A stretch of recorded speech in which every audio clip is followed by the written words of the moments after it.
Olá, querido irmão, graça e paz, bem-vindo à nossa nona aula a respeito de dons e ministérios.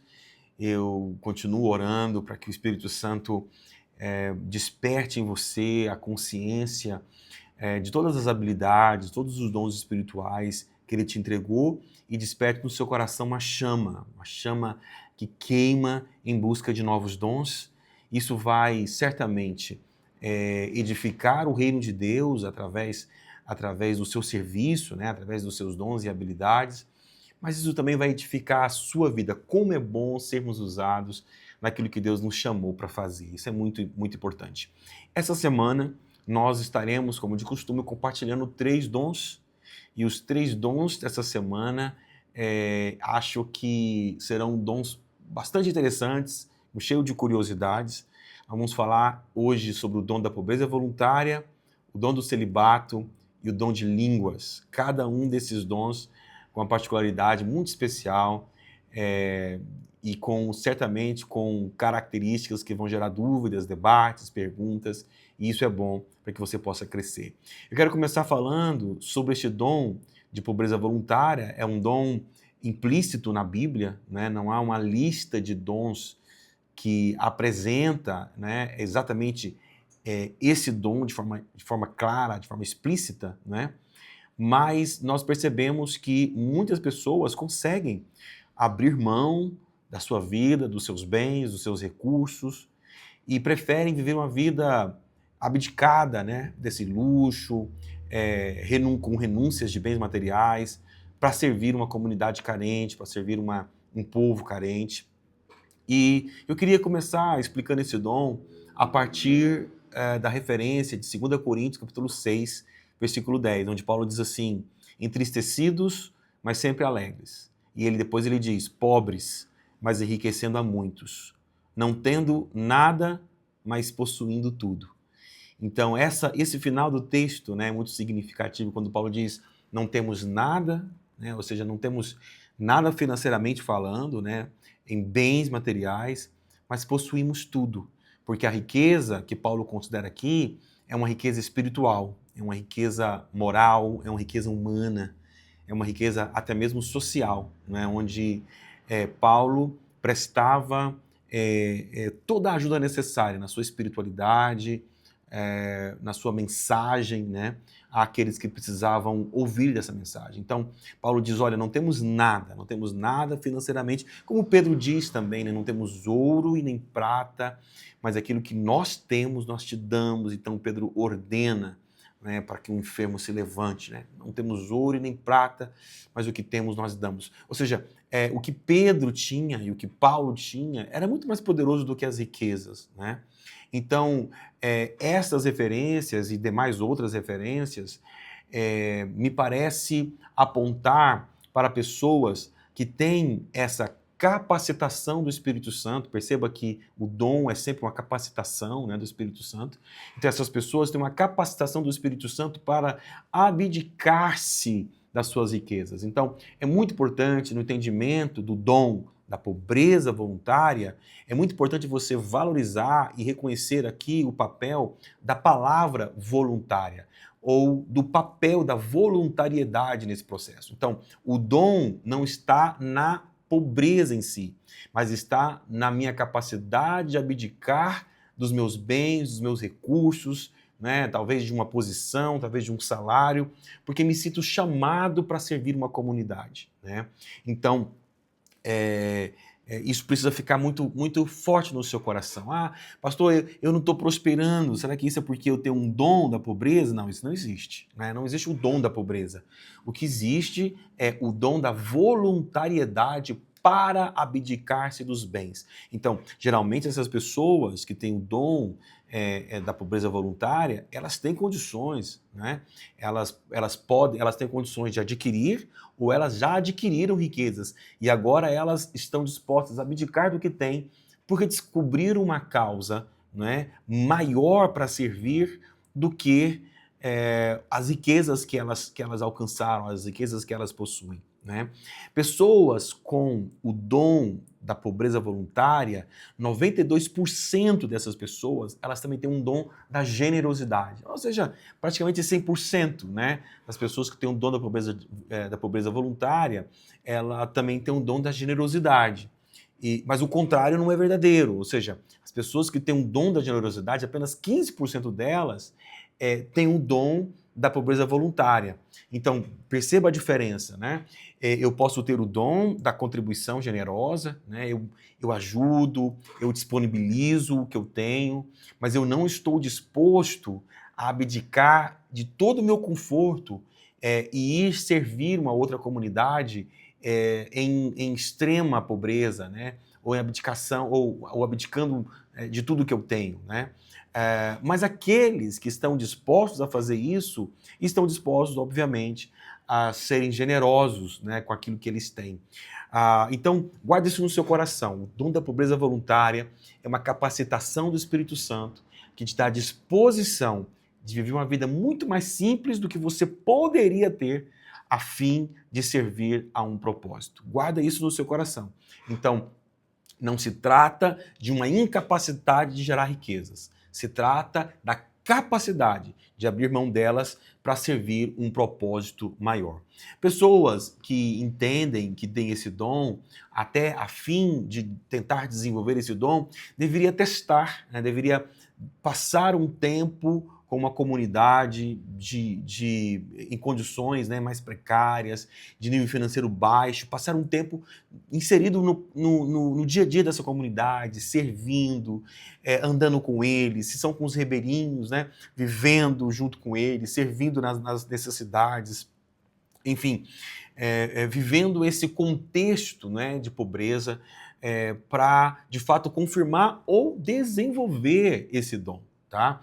Essas pessoas geralmente são muito úteis, né? Esse dom geralmente é muito útil em missões transculturais, né? E também com trabalhos marginalizados, né? E assim por diante.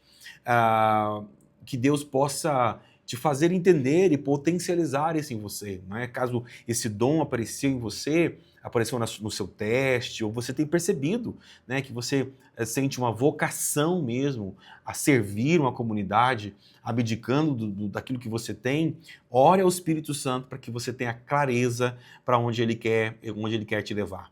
A pergunta para a gente debater aqui é se, em sua opinião, né, como pessoas, como a gente tem um exemplo muito famoso, né, da Madre Teresa de Calcutá, né, como essas pessoas conseguem ser mais felizes na pobreza do que na riqueza.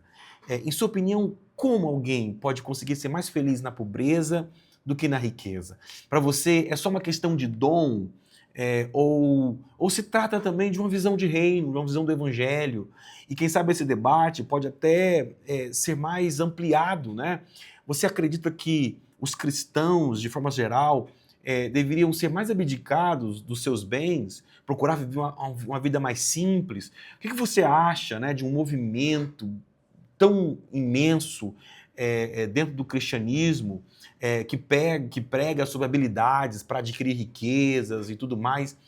Compartilhem aí com vocês, né, por que algumas pessoas são mais felizes na pobreza do que na riqueza e que tipo de vida financeira você acha que o cristão deve ter. Compartilhe, converse um pouco sobre isso, acho que vai ser importante esse debate. Nosso segundo dom é o dom do celibato. Esse também é um dom curioso, porque as pessoas com o dom do celibato, elas são mais felizes solteiras do que vivendo com um cônjuge. Esse dom é exatamente essa capacitação. Ele capacita pessoas para viverem felizes sem um cônjuge, né? E assim acabam conseguindo servir melhor o reino de Deus. Isso é bíblico, né? A Bíblia fala que quando que o homem solteiro, que a mulher solteira, né? Ela primeiro se preocupa em servir ao Senhor e depois ao seu cônjuge. Mas aqueles que são casados, eles devem se preocupar primeiro em servir os seus cônjuges, né? E depois servir ao Senhor. Então, o dom do celibato, assim como o dom missionário, ele, na verdade, a utilidade desses dons, na verdade, é potencializar outros dons. Tá? Então, guarde isso no seu coração. Não faz sentido nenhum ter o dom do celibato se não for para potencializar outros dons. Então, suponhamos que alguém que tem o dom do ensino, né, também tem o dom do celibato. Essa pessoa, ela não tem que preocupar com mais ninguém, a não ser com aquilo que Deus colocou nas mãos dela. Ela vai ter mais tempo de estudar, ela vai ter mais tempo de se dedicar ao reino, né, tanto para ensinar quanto para adquirir conhecimento. Então perceba que o dom do celibato é um dom que tem a função de potencializar o uso de outros dons. Tá? Então, quem tem o dom do celibato poderá exercer melhor os seus outros dons. Esta é a grande questão. Pastor, mas um dom de celibato, que ministério eu posso exercer? Exatamente isso. Como é um dom que apoia o uso ou que potencializa o uso de outros dons, o dom do celibato não define necessariamente o seu ministério. Ele potencializa qualquer outro ministério que você tenha. Nós conhecemos muitos missionários que também têm um dom do celibato, que gastam toda a sua vida, né, para anunciar o evangelho. Paulo fala sobre esse dom. E é interessante isso, né? 1 Coríntios 7, Paulo apresenta esse celibato de fato como um dom. Ele diz assim: gostaria que todos os homens fossem como eu, mas cada um tem o seu próprio dom da parte de Deus. E ele diz: um de um modo, outro de outro. E ele continua: digo, porém, aos solteiros e às viúvas, é bom que eles permaneçam como eu. Contudo, se não conseguem se controlar, devem casar-se, pois é melhor casar-se do que arder em desejos. Então, esse texto lido está em 1 Coríntios, capítulo 7, do versículo 7 ao versículo 9. Então, Paulo considera essa capacidade de viver sem cônjuge e ser feliz assim, né, como um dom. Tá? Então, caso você entenda que você tem esse dom, é importante você crescer nessa consciência, né? E dizer para si mesmo que você vive, você é feliz sozinho por você ter um dom espiritual. Né? Então esse reconhecimento, né, que esse é um dom, vai te ajudar a ser feliz na forma como você vive sem um cônjuge. E também conversar com outras pessoas que têm esse dom, entender, né? Porque a grande parte da igreja, dos irmãos, vão se casar, né? E parece algo meio fora da curva. Por isso você precisa ter um discernimento e uma maturidade no Senhor e no Espírito, né? Para viver esse dom dentro de um propósito muito claro da parte de Deus. Muito claro. Lembre-se, pessoas com o dom do celibato são mais felizes sozinhas do que com um cônjuge e conseguem potencializar o seu serviço ao reino de Deus mais do que aqueles que são casados. E o nosso... a pergunta, a pergunta para nós debatermos aqui, né, é se você seria capaz de viver uma vida feliz sem um cônjuge. Isso vai para os nossos jovens, isso vai para os nossos adolescentes, né? Mas é claro, olha só, se você já é casado, não pense, não discuta e nem alimente dentro de você eu não deveria ter me casado porque parece que eu tenho esse dom. Olha, se você se casou, esse dom já não funciona mais na sua vida, permaneça casado, né? É assim que o Senhor tem nos orientado, né, através da palavra de Deus. Mas compartilha com a sua célula, né, como seria uma vida sozinho, sem cônjuge. O que você acha disso? Como você pode expressar a sua opinião, né? Nós temos outras igrejas, né, outras religiões, cujos os líderes, né, os padres precisam ter um voto de celibato. O que você acha sobre tudo isso? Compartilha sobre esse dom com a sua célula e vamos gerar um pouco mais de conhecimento, tá? E o nosso terceiro e último dom é o dom de línguas, que capacita cristãos a orarem ou a falarem publicamente, né, em um idioma que eles não aprenderam, em um idioma espiritual. Né? Então a Bíblia fala que aqueles que oram em línguas, o que nós chamamos de línguas estranhas, né, eles oram para edificar a si mesmo. Então escute, as línguas estranhas, a oração em línguas, elas servem para edificação pessoal. Elas só servem para edificar o outro se houver alguém que exerça o dom da interpretação de línguas e transmita uma mensagem de forma a ser compreendida pelos demais. Então, você deve orar em línguas estranhas, principalmente no seu tempo a sós com Deus, né? Ou seja, você está orando para se edificar.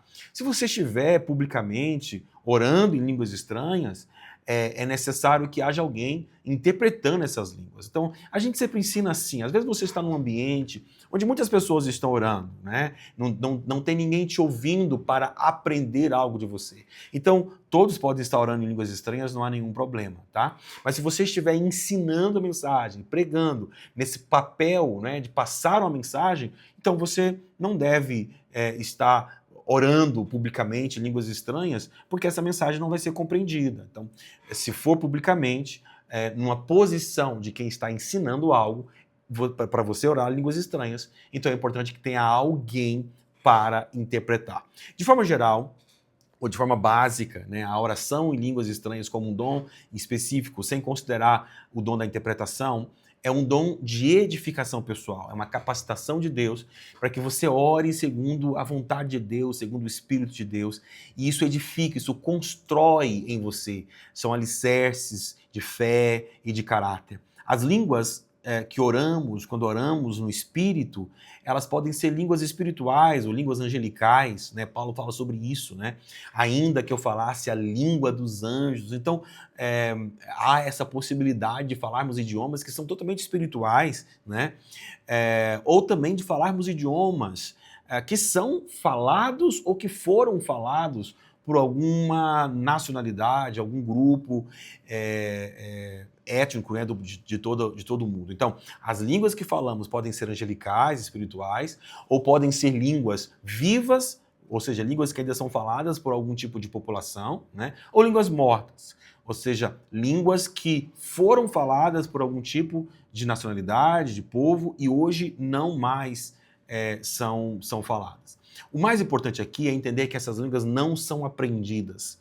Elas são dadas pelo Espírito como uma dádiva, como um dom, para que nós possamos orar como convém, como Ele deseja, né? Orando de fato como Ele gostaria que nós orássemos.